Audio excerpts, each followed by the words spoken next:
Hello, welcome to another INFJ ramble. Um, I don't know what's going on. I just feel a little bit out of sorts, which is fine. You know what I mean? Like, you can't be happy all the time. It's totally delusional to believe that you can be.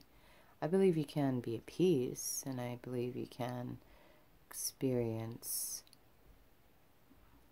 calmness, regardless of your emotional temperament. You know what I mean? And I am definitely that. I'm calm, I'm aware, I'm at peace, but I still feel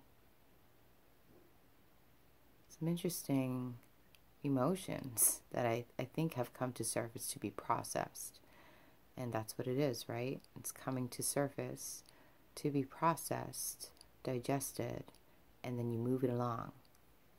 Yeah, I think we just get so fixated on the emotions and the sensations that come along with it and the thoughts that come along with it, and we kind of get stuck in place. So I can attest that no matter what you're going through, if you have some sort of self-mastery or discipline, you can still move through it graciously with peace and calmness. But anyhow,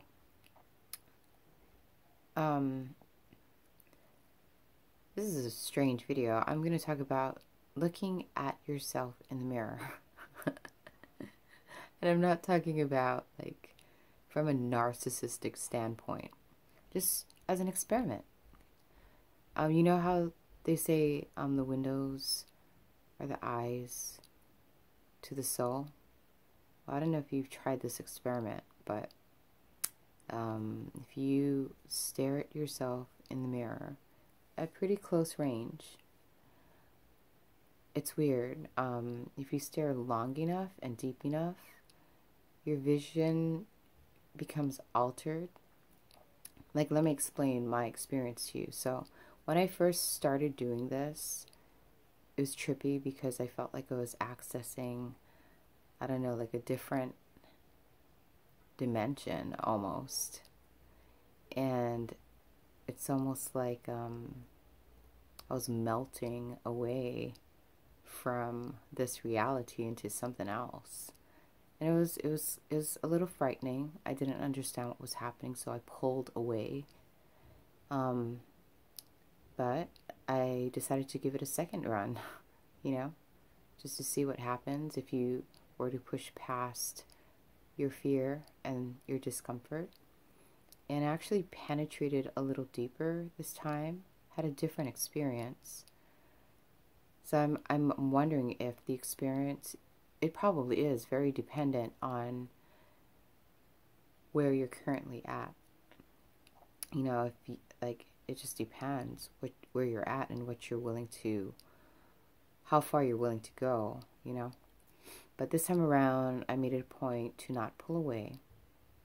It was very interesting. So I saw my face, and then next thing you know, my face started kind of like melting into one, and my two eyes became one. And then as I penetrated the melting face that had one eye, and I penetrated that eye, I saw a really small circle of light. It's almost like looking through a tunnel and seeing the light at the end of the tunnel. It's a little ball of light, but in this ball of light, there was shapes. Almost looked like cellular or cells under a microscope. And every time I'd blink my eyes, the shapes would like reconfigure. And if I stared long enough without blinking and I really penetrated into it, I saw almost like little things moving around in there. It's not weird. Anyhow, I can't explain what that means. I still have to explore it more, and that means I have to go and look in the mirror more. But yeah, it was interesting. So that little tiny beam of light, every time I would blink, it would change its makeup. And then if I could keep my eyes open long enough without blinking, I would see things moving around in there. Also, like depending on your scope of vision, you can either hone in and like, kind of like a microscope, you can either make it really like fine, or it'll be kind of blurry, or you can make it fine or blur, depending on how you're like adjusting your scope of vision. And then on a different subject in the same vein, I practiced meditation and Reiki. If you're not familiar with Reiki, it's like hands-on energetic healing.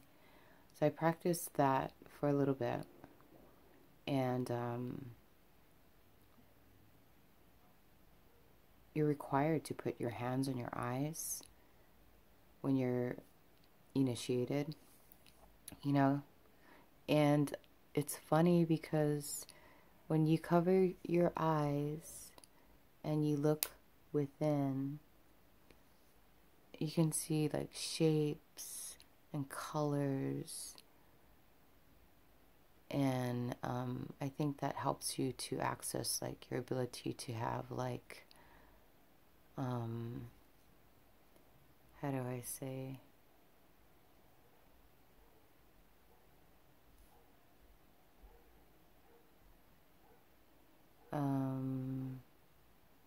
oh gosh, I can't even think of the word. Prophetic visions. You know what I mean? I think that's like progressive steps you need to take in order to access that aspect in your mind where you can like access prophetic visions. And I've had some pretty trippy visions, which I do not care to discuss. But anyhow, yeah, I'm just trying to, I guess the whole point of the video is there's so much more beyond what you're looking at right now. You can access deeper levels of your consciousness by that's why like in meditation they tell you to close your eyes so that you can focus your attention inward instead of projecting it outward, and then you can kind of explore the inner realms and depths of yourself. Anyhow, this video is probably going to be pointless, but I figure I'd put it out there anyway, since this is like my kind of like my journal. It's just instead of writing it down, I'm videoing it.